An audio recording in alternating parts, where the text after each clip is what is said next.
Alright, what is up guys? I am back for a new video, a bit of a special video because I haven't done a rerun review since my first rerun review back in January. If you guys don't know what that is, this is basically a review of a past movie from the same month. Because obviously I review movies, you know, when they come out, I don't get a chance to review many movies from the past, and there's some great movies from the past, of course. Today, I've decided to do one, and I didn't really have a plan to what to do. This man right next to me, Jack, he sent me a message and he's like, I would love to be in a video. And I'm like, of course. We basically suggested a rerun review and he suggested Spider-Man. Spider-Man happens to be in the same month of June, this month, 15 years ago, 2002. So it which ended up being a perfect fit for this video. So yeah, today we're going to be reviewing 2002 Spider-Man. It's going to be a little bit more lengthy than my normal reviews as we've seen it more times. There's two of us, there's a bit more stuff we can flesh out in a review because we have seen it so many times. We've got so much stuff to talk about, as well as the new Spider-Man, how it's affected the entire Marvel Universe as well. So a lot of stuff we can talk about. Let's get into it. Yeah. Alright, so Spider-Man. This is 2002, directed by Sam Raimi. This stars Tobey, Maguire, Kirsten, Dunst, James Franco and Willem, Dafoe, and a range of more stars as well. This packed movie. This obviously is the origin story of the Spider-Man. This is like the first time I really saw a big Spider-Man movie, and they just went straight into the origin movie, and it was phenomenal, okay? First off, where do you think this fits when it comes to all the other Spider-Man movies? Is this one of your favourites? Is this one of your least favourites? Where does this fit in your mind? I'm gonna lie this down straight away. Since it was from my childhood, it's gonna be at the top. However, when Homecoming gets released, there will be a battle of it, though, Yeah, definitely. You know? I mean, this movie, again, I'm 18, Jack's 19. We were, you know, very young, 5 and 4, when this movie was released. So we kind of grew up with it. This is the Spider-Man we grew up with. I mean, a lot of people didn't have to grow up with movies. We got a chance to grow up with comic movies, being the age that we are. We got a really lucky chance because they started building this Marvel Universe as we were growing up. So it was really great chance to grow up with some movies, whereas other people grew up with comic books. And I think that's something this movie really does well. Obviously, it is the classic origin story. Spider-Man, Peter Parker, gets bitten and becomes the Spider-Man. I think that's something they really, really nail on the head. I think that was probably my favourite scene. One of my favourite scenes in this movie is actually the scene where he gets bit. I think that entire scene with the foreshadowing of the different spiders and what these spiders do and how it's transforming the DNA of the spiders, and then for him to get bit, I thought it was a perfect little bit of foreshadowing. And obviously we knew he was going to get bit, that's what the movie's about, but I think that was just a perfect scene in regards to him actually get bitten. And it's a bit different to the spider in the other movies. I think this spider actually looked very like his suit. It was blue and red. It was it was almost like a not real spider they used. And whereas in Amazing Spider-Man they used a real looking spider, like obviously with real spider colours, but this one they used a very cartoony, not cartoony looking, but cartoony coloured spider. Yeah. And I think that was a really cool scene. And not to mention that, like, when you mentioned that it had, like, it was the same colour of the suit, they said it was a new species. Yeah. So maybe, like, when Peter saw it, he had a look at the back and he's like, that's pretty cool looking symbols he's got on his back, that spider. Yeah. And then all of a sudden he's like, I'm dedicating this to the spider that bit me because I'm the Spider-Man. Exactly. And I think talking about the Spider-Man, this is obviously such a big, iconic character, and we've got to talk about casting in this video.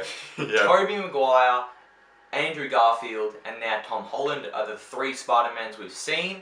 We're seeing more of Tom Holland. He's the current Spider-Man.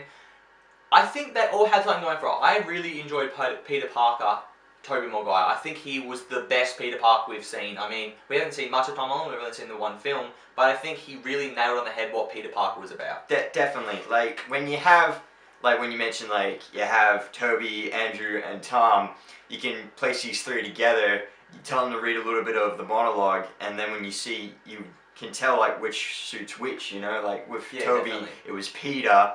When it was Andrew, it'd be like, oh, Spider-Man. But with Tom, he sort of blends in well with both of them. But we all have to, like, thank Tobey because, well, he may always be Spider-Man. Probably not, though, but in our childhood, he was always Exactly, and I could not say it better. He definitely was Peter Parker. Andrew Garfield was Spider-Man, and we could have a chance to see Tom Holland kind of put them together. Because, I mean, definitely Tobey Maguire was a great Spider-Man, but he didn't have that wit, that quippiness as much as Andrew Garfield did as Spider-Man. But saying that, I think Andrew Garfield had the nerdiness quite like Tobey Maguire did. We saw that kind of shy, Too hipsterish. nerdy, you know, like really, like, I mean, look at Andrew Garfield. He has no trouble picking up chicks. I mean, you saw Tobey Maguire, and you know that he's going to have problems with, you know, falling in love with MJ and having this huge crush on MJ. I feel like you see Andrew Garfield, and you know, like, he's no problem, like, regardless. Yeah, Garfield was definitely a spunk in the Social Network wearing those suits and all that. Exactly. Yeah. Casting this movie was phenomenal. I think we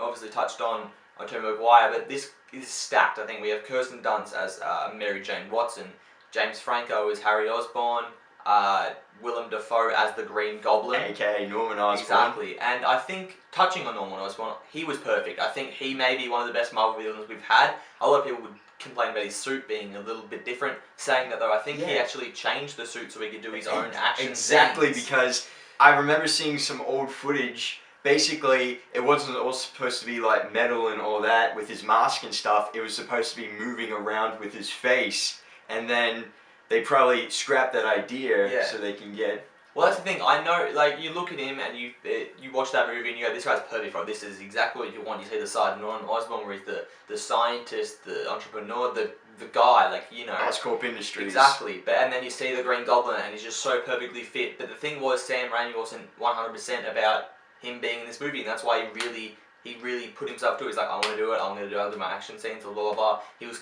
dedicated to doing this role, and he was a star at the time.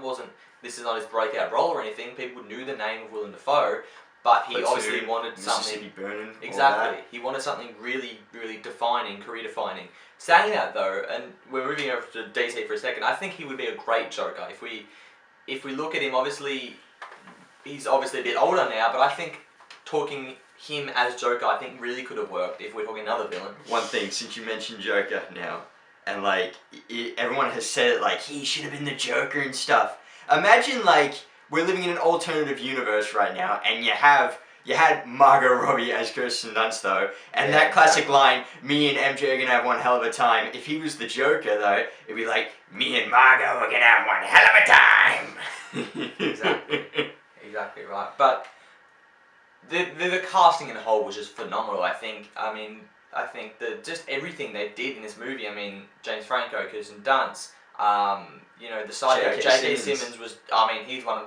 I think from that movie, he's one of the defining characters ever. I know he's not a main character; he's a side character, but everyone knows that character. Everyone knows him, and you know that you look and you think of the character, you think of J.K. Simmons, and that's what you want when you cast someone. You want them to be that person, not just the actor.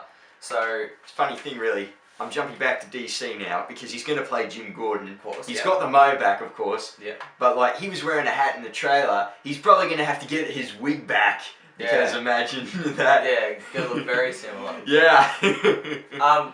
Casting obviously about characters, and I think characters were such a big thing in this movie. I really liked every character they did. They really fleshed out these characters. It wasn't a dark, you know, brooding movie, but they used really well. They used everything well in these characters to show what these characters were like. You saw Mary Jane having problems at home, having problems with her acting career, and you could see, you know, obviously it's a light-hearted movie, but you see she was sad inside, and stuff with Flash Thompson as well in that dynamic where she's talking and she'll have a great conversation with Peter, and then she'll, you know, run off and turn into party girl MJ with Flash. But Harry scored her like halfway through the movie though. Yeah. Because of the graduation. Yeah, exactly. And even Harry is a great character. They flesh him out. You can see that he's kind of jealous of Peter because he's, you know, kind of the son that Norman wanted, like that nerdier, smartier guy. But then you can see Peter's jealous because of the MJ relationship. So it's really well, you know, thought out what these characters and the thought behind all these characters go into it. And I think that's something you don't really necessarily see all the time in Marvel movies and DC movies and superhero movies in general. You don't see the side characters get so fleshed out and so well thought, and I think that's something Sam Raimi and the writing crew did perfectly. Not to mention that, like with Harry Osborn though, like I knew in the comics he was always that PO'd rich kid, and even in the television series from the 90s he was always that PO'd rich kid. To me, it was like the steps of how to become a PO rich kid. One, he's the PO. Your father don't love you. You think someone's stealing your girl. Second, everything's going pear-shaped. Third, I want to kick someone's ass. Yeah, touching on the newer movies and what they're doing with Marvel and DC and all superheroes, they're very dark, they're very brooding. This is something we saw. This is a huge movie. This is the biggest grossing weekend that we've ever seen at the time, 2002. And it wasn't dark. It wasn't this, you know, we're going to kill and then we're going to cry about it. No, this is a movie that had some fun. This movie that showed that superheroes can, you know, go through stuff, but we can still show you a light, fun movie. And I think that was I think that's why an element that really comes back to it, and you can watch it again and again and again, no matter how much time has passed, because it's such an enjoyable, fun time, regardless of other stuff that happened. It's not like, I mean, I love Batman Superman, you know, I enjoyed the movie, but it's not going to be a movie I go back to because of the themes, because it's so dark. I think Spider-Man's probably a better one because you can watch it and keep enjoying it and see the lighter themes. Not to mention that, like, with Spider-Man being released and it was like a big weekend gross and all that, and you said it was light movies, but remember, pre-2002, we had Blade. Yeah. He was rated R. Somehow he got a critical success because no one ever saw that. Yeah, exactly. Then, 2 years later, you had the X-Men movie. Yeah. That was, like, sort of shredding a little bit of light in it because, yeah. And then 3, you have Spider-Man, and it's like different colors are coming in. You're like, we've never seen a Spider-Man movie before, and it was so big at the time. And I mean, this is kind of Blade it's a Marvel movie, it's not necessarily a superhero movie. Then we saw X-Men, it's a superhero movie, but it's a team movie. This is the first solo superhero guy that we got. I mean, there was some low budget 80s stuff that was going on, but this is the first kind of A-grade stuff that we saw out, and it was great, and that's why I think it really, I mean, it wasn't connected to the cinematic universe. It's not going to be, you know, he's not the Spider-Man anymore, but it set up these movies, and people go, okay, Marvel movies, you know, superhero movies can work, and, you know, now we see, you know, Guardians of the Galaxy, Ant-Man, you know, we see movies that we never thought we'd see, you know, Doctor Avengers. Strange. Exactly, Doctor Strange. We saw, you know, we would eventually get to Avengers, but all these side movies that have just shown it's kind of always built off these early 2000s, you know, 1988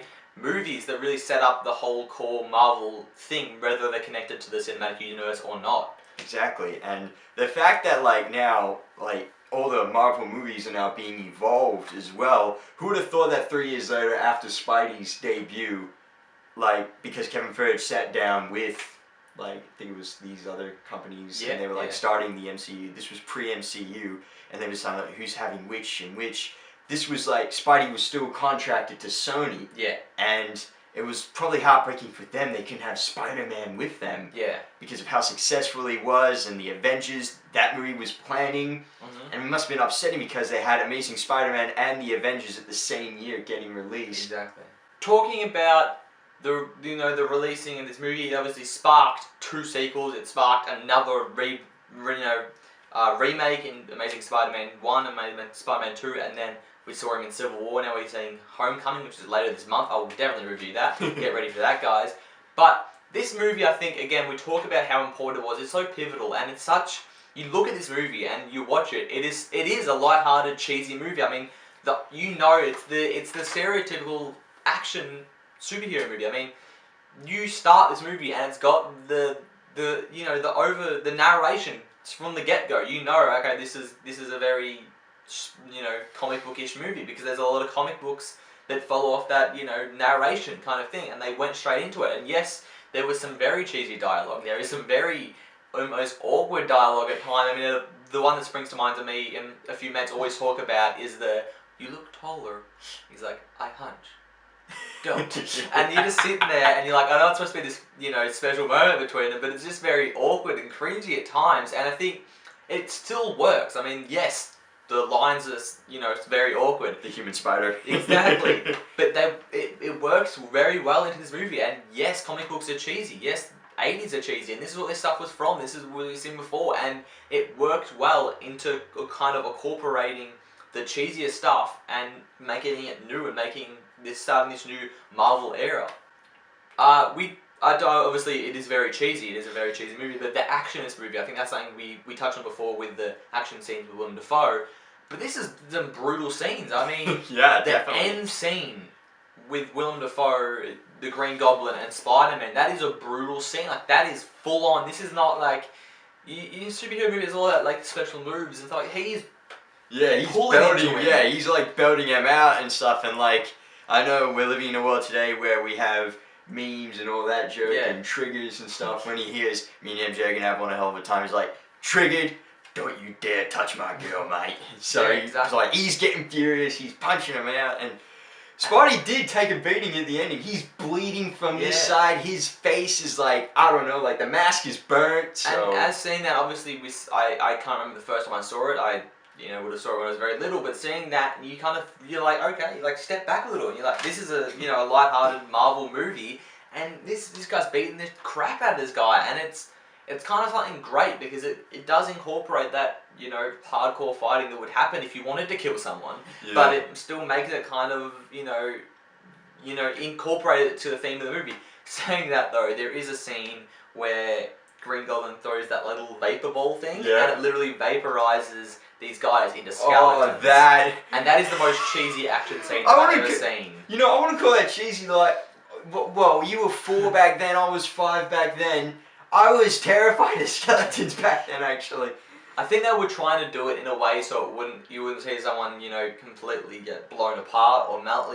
So they kind of gave it I wouldn't say childish, but they kind of gave it a more lighthearted way to die into a vaporizing, so you don't really see much, gore or gruesome. But as you said, people might be scared, yourself being one of them, being scared of skeletons and freaked out by skeletons, and it would give you some scare. And I think that's this movie does so well. It's just so well balanced. It is so well put together. Everything they think about, the characters, the plot, the development into just everything that goes on. You see, and the way they mix, match, hardcore stuff with some cheesy stuff. It just really works. I think this is forever going to be a very, very, very important and very well-known Marvel movie, no matter how long ago it's going to be, because this is the movie that really set up. I mean, again, X-Men is kind of a group movie, and it kind of separated itself from the Avengers, and I mean, it doesn't really affect the Avengers, but you kind of saw where it was, stepping stone to, and I think this movie is just, I think it's a classic, definitely.